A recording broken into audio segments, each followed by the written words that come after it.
It gives me great pleasure to introduce our keynote speaker, Kelly Beadle, the Impact and Outreach Manager of CIRCLE, the Center for Information and Research on Civic Learning and Engagement of Tufts University. Kelly joined CIRCLE in February 2019 and manages CIRCLE's voter registration research project. Her role is to lead qualitative and quantitative analysis of voter registration and participation, in addition to program evaluation of the project. When I heard Kelly speak about the youth vote at the State League's issues briefing in October, I thought she and CIRCLE had important ideas to share with us about the youth vote and the need to get a larger and more diverse segment of young people involved in civic society and grow into becoming lifelong voters. Our nation needs more voters who participate not just in presidential elections, but who know the issues and care about who is elected to state and local offices like their school board, their town council, and county board. We need an electorate that reflects the diversity of our people. And it's always struck me as odd that young people who in the long run have the most to gain or to lose from who we elect to public office, they tend to vote at lower rates than any other age group. Kelly will help us understand what factors affect young people's engagement in civic life and participation in the electoral process, and what role we can play in increasing and broadening youth participation in elections. Before joining CIRCLE, Kelly worked on program development, running field experiments and fundraising in numerous national and state-based organizations. She began her career and has worked for over a decade in Minnesota, but she grew up in Wisconsin. And in her free time, you can find her reading academic papers on experiments to change political behavior, planning a trip to a new country, and rooting for the Green Bay Packers. So remember, if you have questions for Kelly, you can type them into the chat area of Zoom. So please join me in giving a warm welcome to our distinguished guest speaker, Kelly Beadle. Kelly. Thank you for that lovely introduction, Linda. Thank you for having me and spending your time this morning thinking about how to grow future voters. It's great, and a lot of the work that we've been doing at CIRCLE really aligns with this topic, so I'm really excited to share with you some of the research. So what I'm going to do today is talk a little bit about our Growing Voters framework that we have been developing and what kind of research that we have that really feeds into this idea of growing future voters. And then we'll talk a little bit about voter turnout and how to think about empowering and engaging young people in 2022. Are you seeing my notes slide or are you seeing? Okay, I'm going to swap my screens. Okay, you seeing this? We were not seeing your note slides. I'm sorry, I said that right. What you had before was perfect. Okay, great. Now,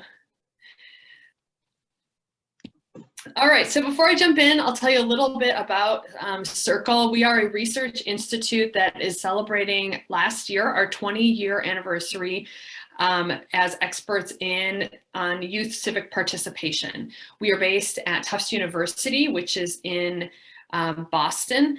And what we try to do when we think about youth civic participation, we talked a lot about voting, excellent videos about the importance of voting, but we also want to connect that back to the institutions that are going to help inform and create future young voters. So this is the Growing Voters framework that we have developed. And so I'm going to just touch on each of these topics individually and highlight some of the research that we have and potentially some resources for you all as you're thinking about your work for the upcoming year. So first of all, thinking about voting laws. So as Linda mentioned, young people do tend to vote at lower rates than older voters. There's a couple reasons for this. Number one, they are often voting for the first time. And I'll talk about a specific example in Virginia from this last election that shows that. So they don't necessarily know where to go, have the same kind of patterns, right?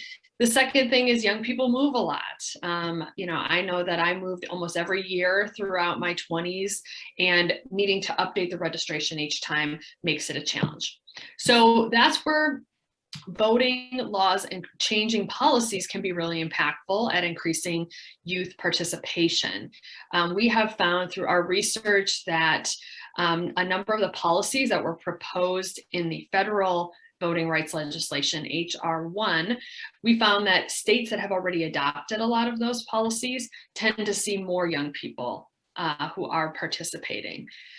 So we've looked at specific facets of these policies as well and found that automatic voter registration, online voter registration, same day registration where you can register on election day, and the pre-registration of 16 and 17-year-olds who can register and then will be added to the rolls when they turn 18, all can have a good impact on young people participating. I know that Wisconsin has some of these policies, but not others. So thinking about what are some ways that you can really institutionalize and kind of codify and make it easier for young people to participate.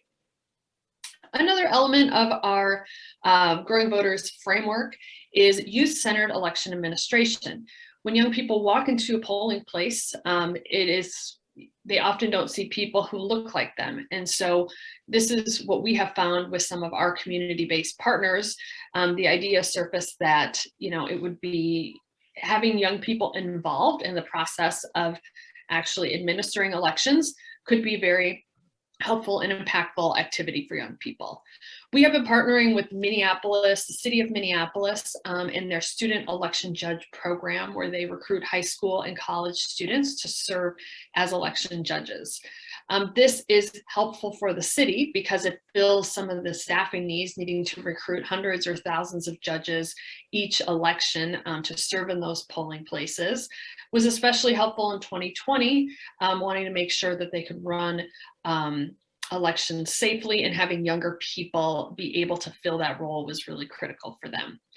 For young people themselves, we have done some surveys of the student election judges and have found that this gives them a firsthand look at how elections are actually run. And so when you think about what Deanna was saying about being really that liaison to other people, having folks who really kind of understand the process is really critical to make sure that young people do have the information from people that they know from class or from their other activities. And then lastly, we have also done some analysis that found that voter turnout may be higher when youth election judges are in place. So it's just kind of a win-win-win situation, thinking about how to, not have them in the pipeline, but also having them in the actual voting booths and helping to run elections. Another pillar of the Growing Future Voters is a very large one, is around civic education. We have many wonderful colleagues at Circle who are experts in K-12 civic education, who partner with school districts and states to develop civic education curriculum and evaluate it. I am not one of those staff people, so this is not my area of expertise, but I do want to highlight that we have been involved in many efforts, including Educating for American Democracy, which came out last year, really laying out a roadmap for how to improve civic education in our country. Our executive director, Kay Kawashima Ginsburg, was one of the main contributors to that report. So that is a resource that can be used for both educators and folks in the classroom, but also members of the community to really tackle the issue of civics education. Part of the motivation behind this is that civic education is funded at much lower levels than other subject areas. And we see also in test scores that we are not seeing increases in test scores in civics over the long term. So really feeling like, especially in this moment, thinking about how to have folks have better education in the classrooms will better prepare them to be civic actors when they are of voting age. This is just a little bit more detail about what is included in that Educating for American Democracy framework, which you can probably Google or find on our website, but has a number of subject areas, not just voting, but thinking about broader themes around society and participation.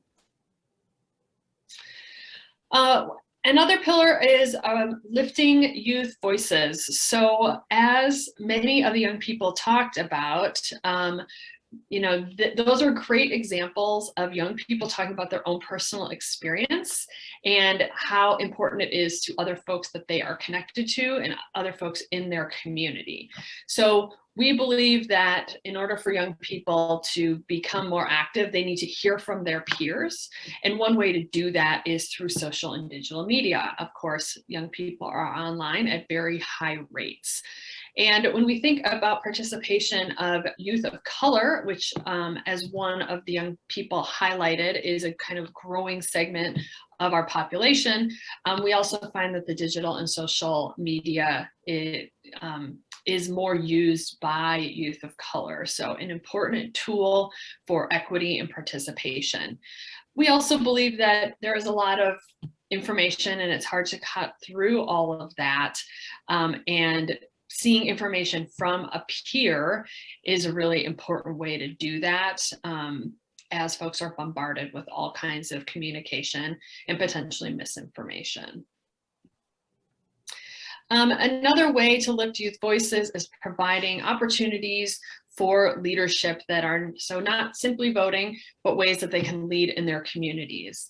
We have seen unprecedented youth activism over the last few election cycles, coming off of on the heels of tragic events that have occurred around the country. So we are seeing that young people are able to be leaders and bring their peers into the fold in a number of different ways, and providing avenues to do that are not simply happening on 1 or 2 days a year, but are more ongoing, in ways to express their voice is really critical. So that is kind of our overall growing voters framework. Of course, what many folks have talked about, and an important way to measure whether or not these are growing future voters, is by youth turnout. And we do have really good data and information about how young people are participating.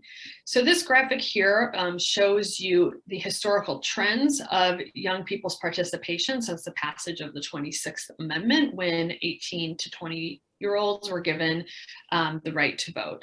So you can see that the 2018 election in particular, a midterm election, had record high youth turnout. 2020 was also saw very high levels of youth participation. But it was also comparable to some other previous years.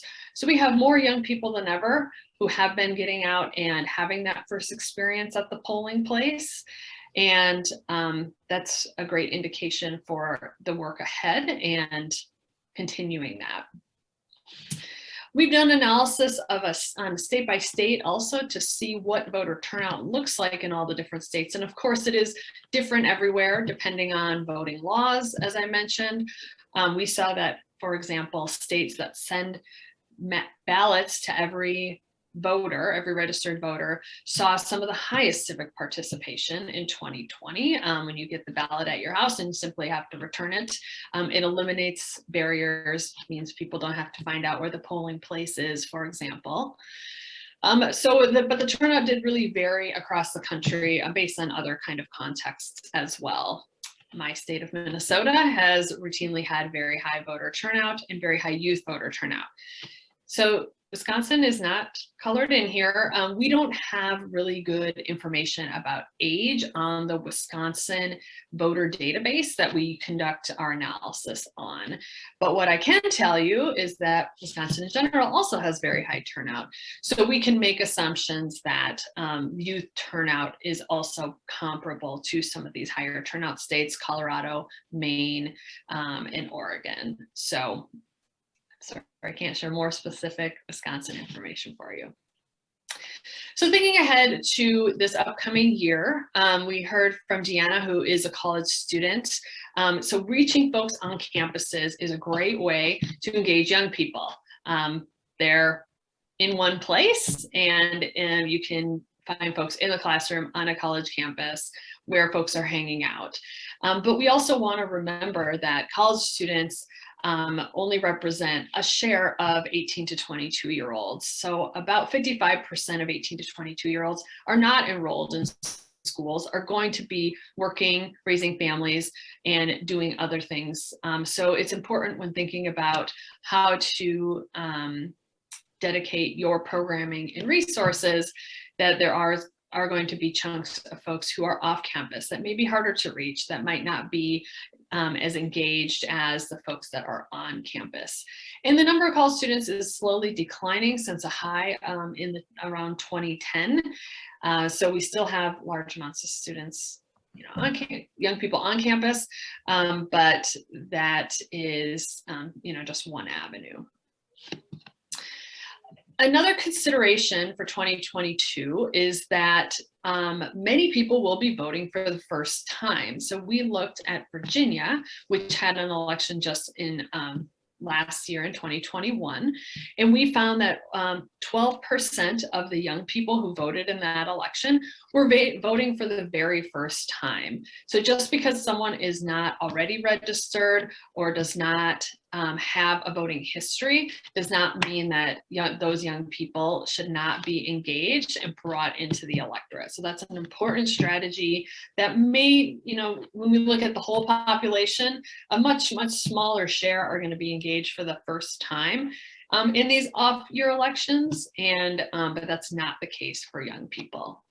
And over 58% of the young people who voted only have voted in, one of the last 3 elections for the first time. So again, making sure that folks, if they're moving, can update their registration. If they're moving, thinking about how to provide information about where to go vote, because that may have changed as many people are going to have moved between 2020 and 2022. So that's a really critical element of engaging youth. And kind of putting it all together here, there are a lot of factors and influences in young people's lives, from their family lives to their friend networks to potentially school or workplaces, and then focusing on folks who are cultural leaders or influencers in their lives. So this provides a lot of opportunities and a lot of avenues to engage young people. So thinking about, again, where do you want to put your efforts? There are many opportunities and inroads there, and it is more complex potentially than folks who are not at such a transitional point in their lives. So I'm leaving you with just a few kind of thoughts and questions. So thinking about, again, electoral engagement, just coming back to some of these previous points, thinking about finding folks not on college campuses and finding folks who, at Circle, we work through all of our lenses through all of our work is through a lens of equity. So thinking about how can we make the electorate more equitable and make sure that youth of color are also are participating at equal rates to all youth. So thinking about those unique populations and what will be effective strategies to engage them, and that might not be just one thing. It might not just be door knocking, or might not just be, going to a college campus, but thinking about how can young people really be the ones carrying the message to their peers and really be the spokespeople, so that we can have really effective messengers. And then thinking longer term, of course, the league has, as we mentioned many times here, over 100-year history, and thinking about the partnerships that might most effectively reach young people, whether that's at the high school level and registering people in schools who are turning 18 years old, or other types of programs that might be reaching young people in communities, whether that's job training programs, other types of leadership opportunities that might be a great avenue to kind of really meet youth where they're at. And then the last two, thinking about civic education and how to support civic educators. And we have many members, candidates running for school board here today. So that's certainly a very powerful way, but other ways we can support folks in the classroom. And then lastly, what laws can we change at a state level that might make it easier for young people to participate and engage. So there is my contact information and our Twitter. So if you want to follow us on social media, I'll turn it back to Linda. Thank you so much for having me.